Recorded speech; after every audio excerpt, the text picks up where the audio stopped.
Yes, kanonye mbifurize igicamunsi cyiza, igicamunsi cy'umugisha kurotwa mu masaha yo ku gicamunsi, igicamunsi cy'umugisha kurotwa mu masaha ya nimugoroba, igicamunsi cy'umugisha kurotwa mu masaha ya mu gitondo. Biraza guterwa n'ukuntu ingengabihe yawe ihagaze. Hano mu Rwanda turi ku gicamunsi cyo ku itariki 29 z'ukwa kane 2025. Ngira ngo mu isaha za mu gitondo nababwiye ati ndaza kubazanira gake.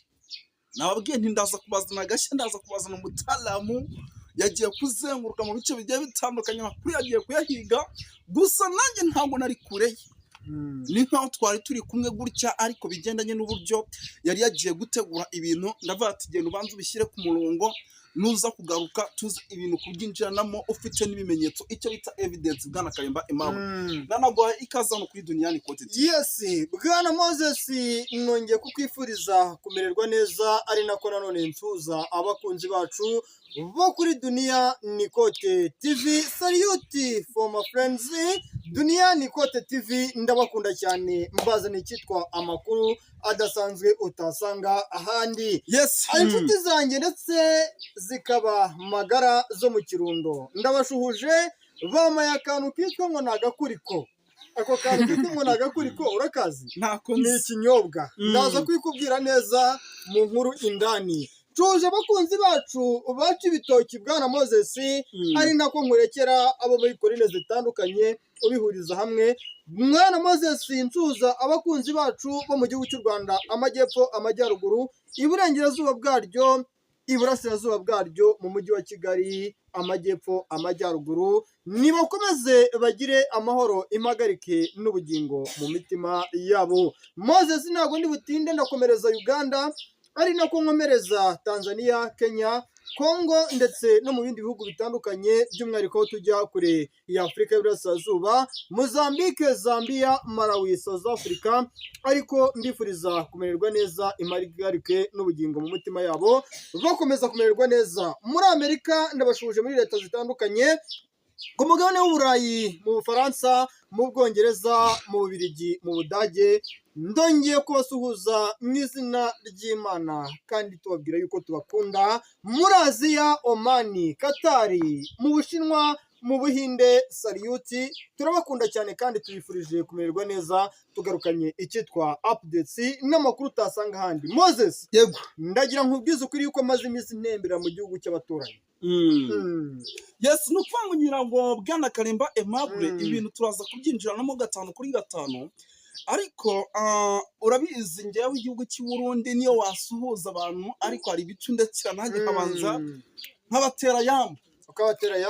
Yes, nukuvuga ngo abantu badukurikira bari muri Korine Mujejuru, hari abadukurikira bari muri Korine Munanira, hari abadukurikira bari muri Korine ya Tongo, hari abadukurikira bari muri Korine Kinazi, hari abari hano za Kirundo, za Ruyigi, hari abari hitwa za Gasorwa, hari abantu badukurikirana bari mu bice bigiye bitandukanye. Tubahaye ikaze by'umwihariko muri ano makuru yo ku gicamunsi. Ngira ngo Bwana Kalimba Aimable, ngemera twinjiye mu ngingo z'ingenzi. Ni wowe wahoze umbwira uti umuntu bita Evariste Ndayishimiye cyangwa se General Neva ari mu kaga gakomeye, ikirimo kiramushyira mu kaga gakomeye, ni ukuba u Rwanda ndetse na Repubulika Iharanira Demokarasi ya Kongo bigiye kuba byasinyanya amasezerano ya gicuti cyangwa se guhagarika ibitendo byabaga hagati ku mpande zombi. Benshi bakibaza bati ibi nibiza kuba kuri kote y'igihugu cy'u Burundi biraza kuba bimeze biti, aho umuriro ntabwo uri bwake. Ubwo hagati ya Kongo n'u Burundi ntabwo hari buzemo uruntu uko twari tuzi ko ari inshuti y'amagara ya Kisekedi.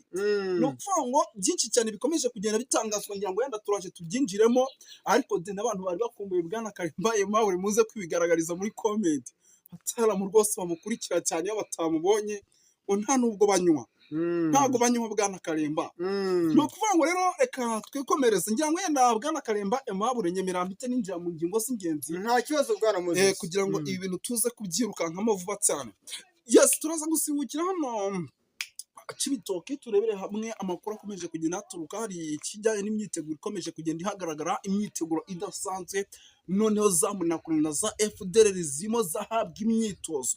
Mu kanya gato maze kwakira amakuru ya deployment igiye kuba ahantu bita uvira mu mujyi uvira indani rwagati. Murabizi hariya hantu nawe urabizi. Ndabizi cyane. Hariya hantu hari abarundi, hari izikatanyama za FDLR, hari abantu bagiye batandukanye bamuka agiye atandukanye, ariko mu kanya gato nakiraga amakuru yuko M23 yabacanyeho umuriro. Ubwo ngubwo naho rero bishobora kuza kuba ibindi dushobora kuza kubona cya gisoda cy'u Burundi cyajyaga gihungira mu bice bigiye bitandukanye hano mu misozi y'Iminembwe, noneho kirimo kiragenda gihungira mu gihugu cyabo, kuko mu kanya gato bambwiye ko hari n'abasirikare bari bagiye kuba badiporoyingwaho ku rwego rwo hejuru. Kugira ngo nabyo turaza kubikomoza turebe se bimeze bite. Turaza gukomoza ku makuru menshi agiye atandukanye, turaza kubapudetinga ishyaka rya CNDD FDD na n'ubu ivumbi riracyatumuka. Iri vumbi riri gutumuka mu gihe igihugu cy'u Burundi gifite amatora mu mwaka w'2027 ndetse mu mwaka w'2025 bakaba bitegura amatora y'abadepite. Birumvikana yuko uko byagenda kose ahanga ibintu biri bube bibi cyane. Niwo jya umbwira ati witwa ndakugarika ati neva nareba n'abazamugarika. Aha rero ivumbi rikomeje gutumuka. Angira ngo Bwana Karemba Aimable turaza gukomoza kuri byinshi cyane bigiye bitandukanye. Turaza kugaruka gato hano Kirundo kudiforoyinga abasirikare n'ubundi birakomeje. Aha saci bitoke mu kigo cya gisirikare imyitozo irakomeje, irya myitozo ikomeje guhabwa aba banyamurenge ndetse n'imbona kure bavanze ndetse na kimwe mu gisirikare cy'u Burundi. Ngira ngo turaza kuba tubyikomoza tubyinjiremo, turaza kuvuga byinshi bigiye bitandukanye. Gusa Bwana Karemba Aimable ikaze ndaza kwiguha mbere yo kugira ngo uduciremo tubwire byinshi. Uhera kuri iyi CNDD FDD ikomeze gushwana ndetse isa n'isaha ishobora kuza gutuma hari ikintu kidasanzwe giturika mu Burundi, gishobora no kuza gutuma igihugu cy'u Burundi hashobora kubaho kudeta. Namuhaye ikaze. Moses, ndagira ngo dutangirane n'urugendo rudasanzwe kuva mu gihugu cy'u Rwanda nerekeza mu gihugu cy'u Burundi. Ndahera mu Kirundo aho mfite abavandimwe bangiye. Hari akantu bajya bakunda kumpa, nkunda kunywa ngo bakwita ngo nagakuriko. Niba ari uko nkunda gukoresha ijambo ngo mukurikeyo, ngira ngo niyo mpamvu ako kantu bakunda kuma bakita ngo nagakuriko. Yego. Ndabashimira cyane abakunzi banjye bo mu gihugu cy'u Burundi. Moses, mu gihugu cy'u Burundi aka kanya turi kuvugana harimo icyitwa ibibazo. Mu gihugu cy'u Burundi aka kanya harimo icyitwa imyivumbagatanyo. Mu gihugu cy'u Burundi aka kanya harimo akajagari. Mu gihugu cy'u Burundi aka kanya Evariste Ndayishimiye agishyize ku irimbukiro, agishyize mu kaga, agishyize ahareba ku mwanzi, aharebwa n'umwanzi, niko nabivuga. Moses, ndagira ngo ubwize ukuri, ndahera ku ishyaka rya CNDD FDD wambwiye cyangwa se watuye uvuga yuko ndi bugarukeho cyane mbere y'ibindi byose. Ishyaka rya CNDD FDD aka kanya turi kuvugana byamaze gucikamo ibyiciro bigera kuri 3. Yego. Ibyo byiciro bigera kuri 3 ni ibyiciro aka kanya byashyize mu ihurizo uwitwa Evariste Ndayishimiye. Abashyigikiye Evariste Ndayishimiye, abadashyigikiye Evariste Ndayishimiye n'abahagaze kuri Sibindeba. Bahagaze kuri Sibindeba ntiwamenya ngo baremera Evariste Ndayishimiye, ntiwamenya ngo bararwanya Evariste Ndayishimiye, ntiwamenya ngo Saidi bahagazeho ni yihe. Aka kanya nicyo kibazo Evariste Ndayishimiye afite. Yego. Evariste Ndayishimiye aravuga ati abahagaze ku ruhande rwa Sibindeba niba bazaza bagafatanya n'Reditabara, abahagaze ku ruhande rw'abatanshyigikiye niba bazaza bagafatanya n'Reditabara, yashyira kwizanisha agasanga ku ruhande rwa Sibindeba ni 40%, abahagaze ku ruhande rw'abamurwanya bwana ni 30%, agahita asanga mu gihugu 70% afite abantu batamwiyumvamo cyangwa se batamushaka. 30% niyo asigaranye. Urumva yuko igihugu kiri mu kaga. Niba umaze kubona yuko uri perezida w'igihugu, ubona yuko 70% ufite abantu batagushyigikiye cyangwa se batakumva, badashyigikiye politike yawe, igihugu kiri mu kaga. Tukagaruka ku bihugu bitandukanye byo mu burengerazuba bw'isi, hariya za Burayi, mu bihugu by'Ububiligi, Abafaransa, Abongereza bakomeje kuzana influence zabo bagaragaza yuko uwitwa Evariste Ndayishimiye agakwiye kuba atwara ibintu mu buryo bumwe cyangwa se ubundi. Evariste Ndayishimiye akabura uwo ahakanira n'uwo yemerera, akavuga ati ariko uyu nguyu nubwo avuga ibi azanye amadolari 1000, azanye amadolari miliyoni 100, azanye amadolari miliyoni 200. Ibintu bikomeje kugenda bishyira mu kibazo igihugu cy'u Burundi. Moses, aka kanya niyo mpamvu ubona ishyaka rya CNDD FDD rikomeje gucirwamo ibyiciro, kuko biravuga yuko n'inkunga zitangwa na biriya bihugu bikomeye inyinshi zikomeje kwigira mu mufuka cyangwa muri banki z'abana abanyepolitike bakomeye, abari hasi bagakomeza kubigwamo yasi ni ukuvuga ngo ngira ngo icyo kintu kirumvikanye neza wenda ku muntu wari ukeneye kumva byinshi bigiye bitandukanye kuko nababwiye yuko rwose ku kijyanye n'amakuru hano rwose tuzajya tugomba tuyabakiramo n'imvura igiye kugwa ariko niyo yagwa akajana aya makuru turaza kugomba tuyavuke tunayagira kuko ntabwo rwose yagwa urubura yagwa iki ntabwo rwose amakuru turi mbega ubwo nimba tuvuga ati turayavuga ni ukuyavuga Bwana Karemba Aimable tuve kuri iyi ngingo tugaruke gato hano ku bijyanye n'ibi bintu bya Leta Zunze Ubumwe za Amerika byamaze kurikoroza urabona igihugu cy'u Rwanda n'igihugu cya Kongo byari bifitanye ikibazo gikomeye ariko bisa nkaho Leta Zunze Ubumwe za Amerika ibibazo ziri kubishyira ku murongo ese Bwana Karemba Aimable ko ikibazo igihugu cy'u Rwanda gifitanye na Kongo kigifitanye n'u Burundi ndetse igihugu cya Kongo kikaba cyari gifitanye ubushuti n'u Burundi biraza kugenda bite mu gihe none igihugu cy'u Rwanda kiraza guca inyuma ruhinga kigahuza n'igihugu cya Repubulika Iharanira Demokarasi ya Kongo aho igihugu cy'u Burundi ntabwo kiraba gisa nkaho kigambaniwe gitawe mu nama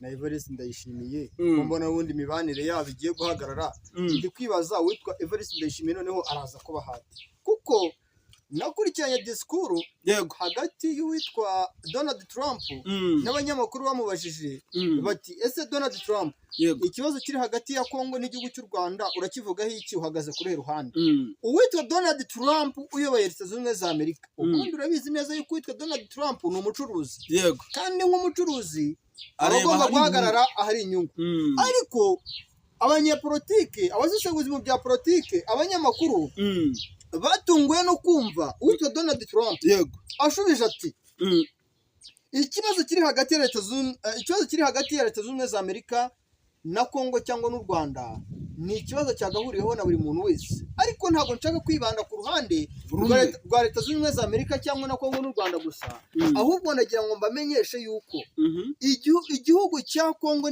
n'igihugu cy'u Rwanda ni ibihugu byose bikeneye umutekano kandi bikeneye ubuzima abantu baba baratunguwe baravuga bati nyamuneka wasanga Abadage wasanga Ababiligi wasanga Abongereza Abafaransa bagiye gutabwa mu nama n'uriya mucuruzi Donald Trump ariko ibi ndagira ngo tubishingireho twibanda kuri side yacu cyane ku gihugu cy'Uburundi dukunda kwibandaho Evariste Ndayishimiye uwitwa Maxime Provote Minisitiri w'Ububanyi n'Amahanga mu bihugu bya hano mu biyaga bigari wo mu gihugu cy'Ububiligi baramubajije bati se wowe gahunda ufite ni iyihe ushingiye ku mibanire mibi iri hagati y'igihugu cya Kongo n'igihugu cy'u Rwanda uruhande uhagazemo ni uruhe cyangwa se umwanzuro nk'igihugu cy'Ububiligi mufite ni uwuhe witwa Maxime Provote Minisitiri w'Ububanyi n'Amahanga mu bihugu bya hano biyaga bigari uzi ukuntu yaravuze ati ngewe gahunda mfite nka Minisitiri w'Ububanyi n'Amahanga w'igihugu cy'Ububiligi gahunda mfite ndetse n'umwanzuro mfite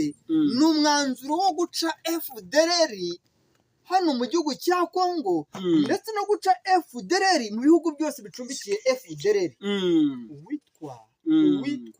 witwa Evariste Ndayishimiye akimara kumva iyo nkuru ngame yabereye yikoze atonsa Moses ndajya nkubwiza ukuri yuko noneho ibigiye kugaragara mu gihugu cy'u Burundi ese Evariste Ndayishimiye ko abasirikare bamurinda ari aba FDLR Evariste Ndayishimiye abarwana mu kibira kari aba FDLR abarwana za Uvira kari aba FDLR wowe niba kure bafite imikino kare oya imbonera kure na gaburiya babara yuko nibuza 60% ari FDLR kuko bya 2029 byoherejwe na Kisekedi Shirombo akemera ko azatanga miliyoni 700 z'amadolari zizashyigikira FDLR zizafasha FDLR mu gihugu cy'u Burundi zira miliyoni 700 nubwo Kisekedi yatanzemo 200 Evariste Ndayishimiye yaravuze ati reka mpeze izo 500 nzireke kamuresha ururimi rwacu nk'urubyiruko cyangwa se ururimi rugezweho ati reka nemere mpeze cyangwa nteceke 200 nzifate aho nzungukira muri FDLR ndahazi nzajya nzohereza mu kibira zijye kurasana na Red Tabara nzajya nzohereza za Uvira